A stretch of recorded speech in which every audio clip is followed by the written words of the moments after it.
లెంటులోని 6వ ఆదివారము, మట్టల ఆదివారము. జకరియా 9:9, మత్తయి 21:1-10. ప్రవచనము నెరవేర్పు. ప్రార్థన.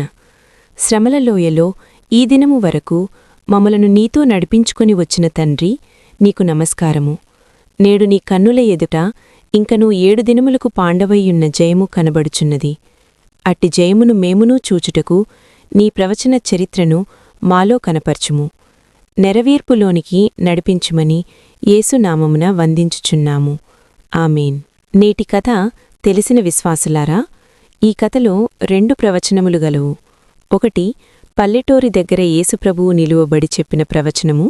2, తరువాత ఆయన గార్దబాసీనుడై చేసిన ప్రయాణము. ఇది మరియొక ప్రవచనము. 3, ఆయనను గౌరవపరిచిన విశ్వాసులను గూర్చిన ప్రవచనము. ఈ 3 ప్రవచనములు గ్రామ సమీపమందు ప్రయాణము మధ్యమున పట్టణము నుండి వచ్చిన సమూహములో నెరవేరినవి. కొన్ని ఏండ్ల క్రిందట జకరియా ప్రవచించిన ప్రవచనముల యొక్క నెరవేర్పు ఈ 3 ప్రవచనములు. ప్రవచనమనగా ఇక ముందు జరగవలసిన పని. 1, గ్రామము యొద్ద. 2, ప్రయాణ మధ్యమున. 3, పట్టణము నుండి వచ్చిన సమూహములో. ఈ 3 స్థలములలో 3 ప్రవచనములు నెరవేరినవి. అయితే ప్రవచనము నెరవేరితే వెంటనే నెరవేరవచ్చు, లేక కొన్ని ప్రవచనములు మనలో ఉన్న విశ్వాసమును, నిరీక్షణను వృద్ధి చేయును. ప్రవచనము ఎప్పుడు, ఎంతకాలమునకని విశ్వాసులు అడుగుచుందురు. అప్పుడు వారి నిరీక్షణ ప్రవచనము మీదనున్నది. పల్లెటూరు యొద్ద యేసుప్రభువు చెప్పినది ప్రవచనము, అనగా ఫలానా గ్రామానికి వెళ్ళండి, అది ప్రవచనము. అదింకా నెరవేరవేదు. అక్కడ కట్టబడియున్న గాడిద కనబడును, దాని యొద్ద గాడిద పిల్లకూడా యుండును, అది కూడా ప్రవచనమే. ఎందుకు విప్పుతున్నారని అంటారు, అది కూడా ప్రవచనమే. గాని జకరియా ప్రవచనము దగ్గర ఇవి అన్నీయూ నెరవేర్పు అయినవి. ఈ ప్రవచనము అనగా ప్రభువు చెప్పిన ప్రవచనము, తాత్కాలిక ప్రవచనము, అనగా అప్పుడే నెరవేరుట. అటువంటి ప్రవచనాలంటే మనకి పరమానందము. జకరియా ప్రవచనము అయితే కొన్ని ఏళ్లకు నెరవేరను.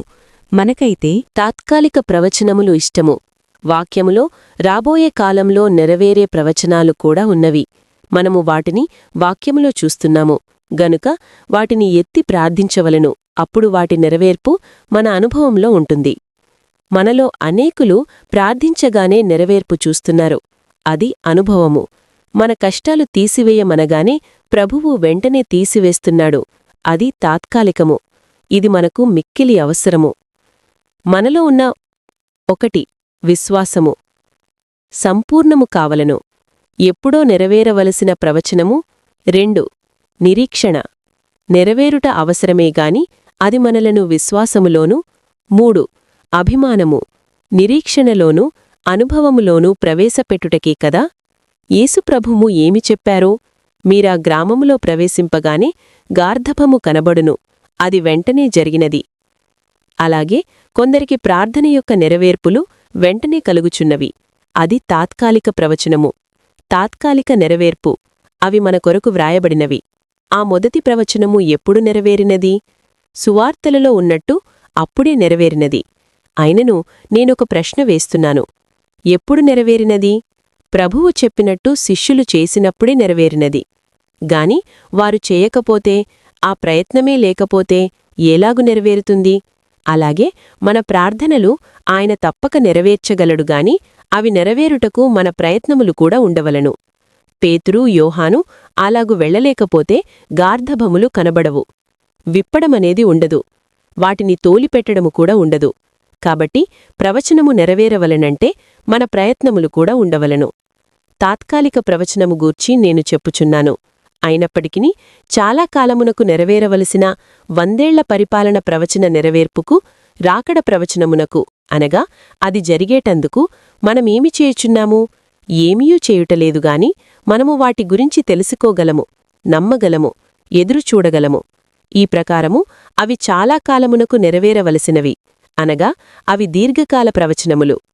ఈ ఆదివారమున నెరవేరవలసిన 2వ ప్రవచనము ఏదంటే, గార్ధబాసీనుడై ప్రభువుండుట, పల్లెటూరి బయట నుండి యెరూషలేము పట్టణం వెళ్ళుట. ఈ వెళ్ళుట అనేది ప్రవచనము. అది ఏలాగు నెరవేరుట? అందుకే జకర్యా యేసుప్రభువు సాత్వికుడుగా వస్తాడో, రాజుగా వస్తాడో, నీతిపరుడుగా వస్తాడో ధీరుడుగా వస్తాడో ఇన్ని లక్షణములు గలవాడై నీ యొద్దకు వస్తాడని అన్నాడు. ఇప్పుడు ప్రభువు గాడిదమీద వస్తున్నప్పుడు సాత్వికుడై వస్తున్నాడు. ఆజ్ఞ ఇచ్చుటకు కాదుగాని శాంతిరాజుగా ఆయన వస్తున్నాడు. ఆ పల్లెటూరి బయట నుండి యెరూషలేము ప్రవేశించే రోడ్డుమీద అది జరిగింది. రెండవ కథ. రెండవ రాకడ రేపూ మాపో వచ్చును. దాని తర్వాత 7 ఏండ్ల శ్రమ, అంత్యక్రీస్తు పరిపాలన, ఆ తర్వాత హర్మెగిట్టోను యుద్ధము, ఆ తర్వాత శాంతిరాజుగా యేసుప్రభువు 1000 ఏండ్లు ఎల్లును. యువరాజుగా ఆయన వచ్చును. ఆయనప్పుడు సమస్త జనులకు దీనుడై కనబడును. జకరియా ప్రవచనము ఇక్కడ నెరవేరినట్లు 1000 ఏండ్ల పరిపాలనలో చక్కగా నెరవేరును. ఇక్కడ గార్దబాసీనుడైయున్న రాజు 1000 ఏండ్ల పరిపాలనలో మహిమసింహాసనాసీనుడై ఉందును. కాబట్టి మొదటిది రెండవదానికి ముంగుర్తు. ఇది చివరకు 1000 ఏండ్ల పరిపాలన యొక్క ప్రవచనమైపోయినది. ప్రభువు ఎక్కడికి వెళ్ళినాడు? ఆయన 1000 ఏండ్ల పరిపాలనలో పరిశుద్ధపరచబడిన యెరూషలేములోనికి ప్రవేశించుటకు ఈ ప్రవచనము సూచనగా ఉన్నది. ఇదివరకు నేను చెప్పినట్లు పరలోకంలోనున్న నూతన యెరూషలేము కాదుగాని భూమిమీదనున్న నూతన పరచబడిన యెరూషలేమునకు ఆయన వెళ్ళినాడు. ఇది ప్రయాణము కావలసిన చోటు. ఆ 1000 ఏండ్ల పరిపాలనలో యేసుప్రభువును ఆయన శిష్యులను ఈ యెరూషలేముకు వచ్చి సింహాసనము వేసికొందురు.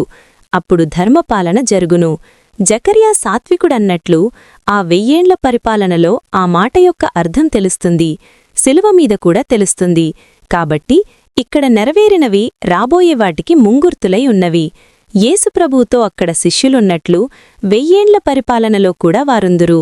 ఇక్కడ శిష్యులు నడిచి వెళ్లారుగాని 1000 ఏండ్ల పరిపాలనలో ఆయనతో పాటు సింహాసనముల మీద ప్రభువుతో కూడా కూర్చుంటారు. ఆ ప్రవచనమునకు ఇది తాత్కాలిక నెరవేర్పు గనుక ఈ ప్రవచనము సూచక క్రియ ప్రవచనము. ఇది రాబోయేదానికి సూచనగా ఉన్న క్రియ గనుక ఈ కథ సూచక క్రియ ప్రవచనము.